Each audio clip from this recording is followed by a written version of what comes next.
Bonjour, je suis Robert Imotti et je vais vous parler du silence. On va apprendre à écouter le silence. Le silence ne s'écoute que dans le silence. Je m'explique. Par exemple, moi qui suis en train de vous parler, ma voix sort de quelque part. Il sort d'un silence. En fait, tout part du silence. Et on peut s'en servir tous les jours, on peut le remarquer tous les jours, même dans les pensées. Vos pensées ne sont pas réguliers. À un certain moment donné, quand vous réfléchissez, vous pouvez vous apercevoir que entre chaque pensée, il y a un silence. Et ce silence est très important. Ce que je vous apprendre, c'est faire grossir ce silence entre les pensées. Et quand ce silence s'installe entre les pensées, on est de plus en plus présent. Parce que souvent, on est captivé par ces pensées qui nous empêchent justement d'être présents. Et le présent, c'est quoi ? Le présent est silencieux. Quand vous regardez autour de vous, aucun objet ne vous parle. Vous voyez, il y a déjà un silence. Aucun objet ne parle. On est entouré par un silence. Et ce silence est réconfortant. On peut l'appeler amour. Il peut porter plusieurs noms.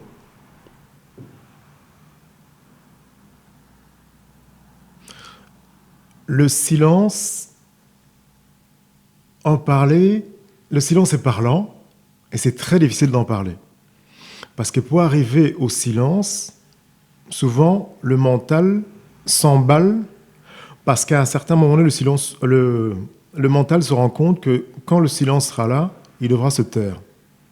Et malheureusement, ou heureusement, parce que c'est un voyage extraordinaire que de retrouver le mental à son état originel, ça veut dire il est là pour nous servir en fait. Enfin, je ne sais pas si tu vois ce que je veux dire. Je vois pas tellement. En fait, dès le moment où on retrouve un silence, on est conditionné à fonctionner avec le mental. Quand un enfant vient au monde, il regarde les objets autour de lui, il ne les qualifie pas, il ne les nomme pas. Il regarde les objets tels qu'ils sont. Ils sont aussi silencieux que son mental au départ. C'est seulement petit à petit, avec le conditionnement, qui a toujours été comme ça, que son mental est meublé de repères. Et quand on est conditionné, on a toute la vie pour retrouver ce silence. On a toute la vie pour apprendre à aimer. Parce que retrouver le silence, c'est apprendre à aimer. C'est être dans l'accueil. Dès le moment où on est silencieux, c'est comme un vase. C'est comme un vase qui est accueillant, qui n'est pas rempli d'émotions. Ben, on peut apercevoir que toutes les émotions, même quand on va faire l'expérience, écoutez-vous penser, faites un cri en vous, criez aussi fort que vous pouvez dans la pensée, vous verrez que ce cri est silencieux. Donc même la pensée est silencieuse. Vous voyez, ce silence, enfin tout est silence, et le silence est divin. Et dès le moment où on touche au divin, on touche au silence. C'est évident, ça a l'air simple, et en même temps, c'est pas. Ça a l'air simple, et pourtant, c'est tellement proche, puisque tout autour de nous est silencieux. Dans le sens où vous pouvez toucher quelque chose autour de vous, c'est silencieux. C'est la même chose avec le divin. Le divin est tout près. Enfin, j'emploie le mot divin, on peut dire amour. Hein. L'amour est silencieux aussi. L'amour est silencieux. On peut toucher autour de nous. Je peux toucher ce micro. Il est silencieux. Le silence est proche et partout. Tout nous parle de silence. C'est amusant parce qu'on dit tout parle du silence. Il paraît que le silence tue. Oui, il tue qui ? Est-ce qu'il tue l'ego ? Est-ce qu'il tue le mental ? Il faut vraiment... Le silence tue. Il tue qui ? Il tue quoi ? On dit souvent, je suis envahi par des pensées. Il y a un silence qui peut tuer. On peut avoir un chagrin. À un moment donné, il y a un silence qui s'installe. Mais on confond souvent ce silence à comme si on n'avait pas de solution. Alors que ce silence est là pour justement se poser, pour mieux se relancer. C'est comme si on se ressourçait. Ce silence est là pour vraiment aider. Je ne sais pas si je me fais bien comprendre, parce que j'insiste bien qu'entre chaque pensée, il y a un silence. Toujours. C'est comme si la pensée, on reprenait l'oxygène et puis on replongeait. À un moment donné, on se rend bien compte qu'on n'a plus besoin de remonter. On fait partie de ce tout. On fait partie du tout. D'un silence qui est là en permanence. Même la parole, moi qui te parle, chaque mot que je veux prononcer, c'est comme si je provoquais quelque chose en moi pour que le son sorte. Mais ce son, il sort d'où? C'est magnifique. À un moment donné, chaque mot que je veux prononcer, même quand je parle maintenant, je ne connais ni le début, ni la fin de ma phrase. Ça se met automatiquement. Sans pour cela que je dise, tiens, il n'y a pas un texte qui est écrit. C'est vraiment comme si c'était un Big Bang, une explosion qui venait à chaque fois pour que le verbe soit là. C'est quoi les liens entre le silence et l'amour? C'est quoi le lien entre le silence et l'amour?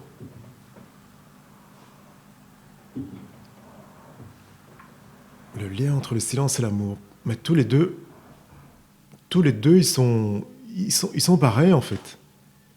Ils sont vraiment pareils. Évidemment, si vous dites ah, je lui ai parlé, il m'a pas répondu, ou bien j'ai fait ça, il va pas répondre. C'est pas le même type de silence. Ça tombe sur un silence. Des fois, on a des relations amoureuses, on aime quelqu'un et il n'y a pas de retour. C'est comme si on envoie de l'amour et cet amour nous revient. Il y a un silence chez l'autre qui renvoie notre amour. Mais souvent, l'amour reconnaît l'amour. Donc ce silence-là qui est une barrière silencieuse, l'amour ne le reconnaît pas. C'est vrai qu'il nous revient 2 fois plus. On aime encore 2 fois plus la personne. Mais c'est notre amour. L'amour reconnaît l'amour. Voilà.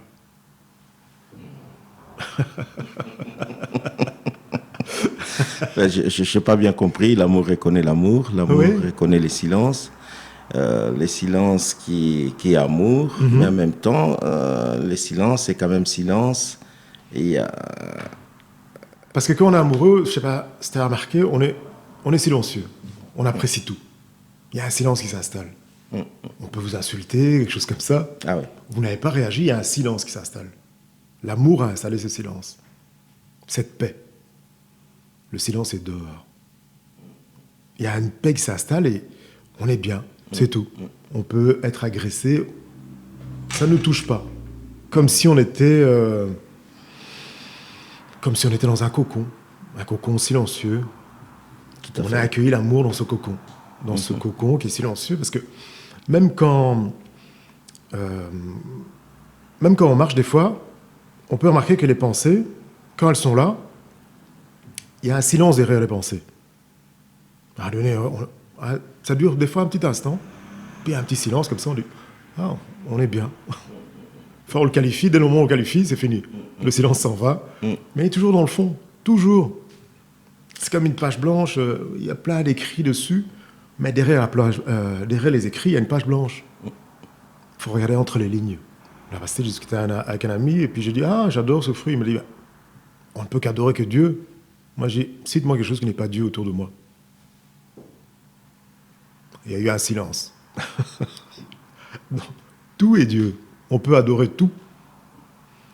Quand on dit tout est parfait autour de soi, on peut dire ouais, tout est parfait. On dit, mais il y a les guerres. Ben, si j'ai un crayon en main, je peux très bien signer la paix et je peux très bien pointer sur quelqu'un, faire du mal avec ce crayon. Tout dépend de celui qui tient.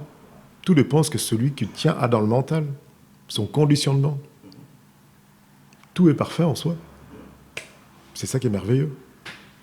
Y a-t-il un lien? Je cherche toujours des liens. Ouais, il n'y a pas de souci. Y a-t-il un lien entre le silence et l'origine de l'humanité?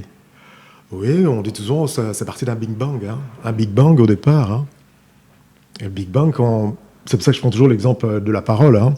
Quand nous parlons nous-mêmes, les mots que je prononce, ont un sens, ont une portée. Quand je raconte une histoire, le son qui sort d'un coup comme ça, c'est merveilleux. Il y a un souffle, il y a une attention, et puis cette attention est devenue un son. Je peux dire un arbre, directement il y a un arbre qui apparaît dans la tête, dans l'imaginaire. On voit un arbre. Je vais raconter le corbeau et le renard. On va voir le corbeau, on va voir le renard. C'est fantastique, le pouvoir des mots. On peut guérir avec des mots. Il faut savoir les employer et y mettre la base, une base bien précise, et ces mots vont guérir. Les mots guérissent. Une maman, son fils pleure, elle va dire un mot parce que ce mot est rempli de tellement de l'amour maternel que ça va directement reconforter l'enfant parce que ça va le toucher directement. Ça va le toucher un côté qui est en lui, qui est dans la mère, ils sont reliés par ce silence, par le côté divin, par l'amour. On ne peut pas dissocier. Je qualifie Dieu amour, c'est parce qu'il faut mettre un nom dessus. C'est. Alors, quelle place doit occuper, je reprends presque cette question, quelle place doit occuper le silence dans nos vies actuelles, dans des villes, dans des centres urbains comme Bruxelles, Paris, des grandes villes, New York et tout ça. Quelle place doit encore occuper le silence? Est-ce qu'il y a encore une place pour le silence? Le silence est partout, il faut seulement savoir l'écouter. Si vous marchez dans la rue, vous avez les bruits des voitures et tout ça, mais si vous faites un entraînement, c'est un entraînement qui est vraiment très agréable, très agréable. Vous marchez, il y aura des bruits entre vous, des bruits qui sont des bruits de la cité, de l'agglomération et tout ça. Et à un donné, vous allez remarquer que tous les bruits, c'est comme une symphonie. Il y a le bruit de voiture, vous allez écouter un oiseau, vous allez écouter un enfant. Tout ça, et si vous vous amusez à isoler chaque bruit, vous allez voir que tous les autres bruits vont être atténués et vous allez vraiment vivre dans un... Enfin, vous allez être reconnecté au présent en écoutant le bruit. Vous n'allez pas être distrait, mais vous allez vraiment être là. Parce que dès le moment où vous essayez de trouver un silence entre les bruits, à ce moment-là, vous êtes vraiment présent, en fait. Parce que votre mental s'est calmé. Vous avez réussi à calmer votre mental en écoutant la spécificité de chaque bruit. C'est à ce moment-là qu'en ville, le silence est important. Mais on a tous les outils, en fait. Les gens disent, je vis en ville, il y a trop de bruit. Entre chaque bruit, il y a un silence. La pensée, aussi bien à l'extérieur, le monde est le reflet de nous-mêmes. Donc quand vous êtes en ville, il y a le bruit.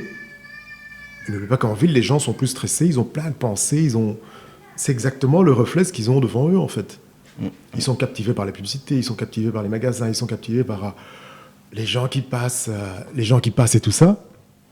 Et on est captivé, en fait, c'est le reflet de ce qu'ils ont à l'extérieur. Mais quand vous faites le silence, quand vous spécifiez chaque bruit autour de vous, que vous concentrez, à la fin, ça devient... Au début, c'est la concentration, parce que vous essayez d'amener le mental sur un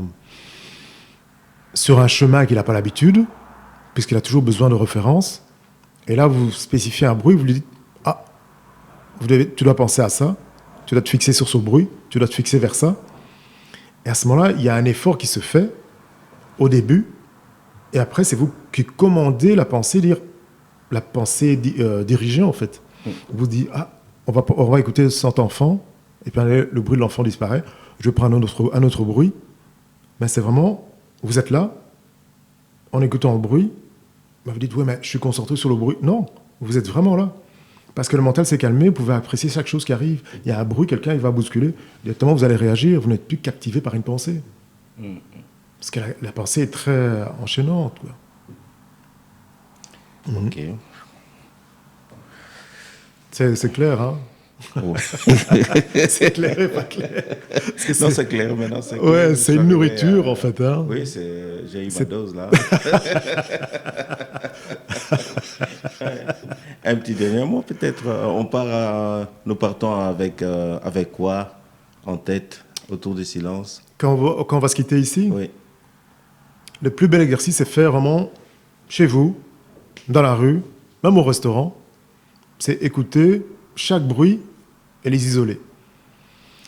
Cet exercice-là, c'est merveilleux. Vous pouvez le faire avec plusieurs personnes. Et quand le silence s'installe, on dit souvent que c'est le divin qui s'installe. C'est comme si c'était une prière. Faites en groupe, vous vous installez, et puis chacun prend un bruit. Et vous allez voir que tout va se calmer autour de vous. Comme un miracle. Ça, c'est vraiment à faire. Écoutez les bruits, isolez chacun d'eux. Quand il y en a un qui s'arrête, prenez un autre. Vous pouvez le faire au travail. Moi, je suis cuisinier, et je le fais souvent au travail aussi. Quand je vois que ma pensée, je suis un peu captivé par une pensée, qui est beaucoup trop forte, je lui demande de m'attendre à la sortie, et puis petit à petit, je dis, bon, écoute. Et là, attends-moi à la sortie, la pensée obéit. Et quand je vais sortir du restaurant, à ce moment-là, la pensée revient, et hop, c'est reparti.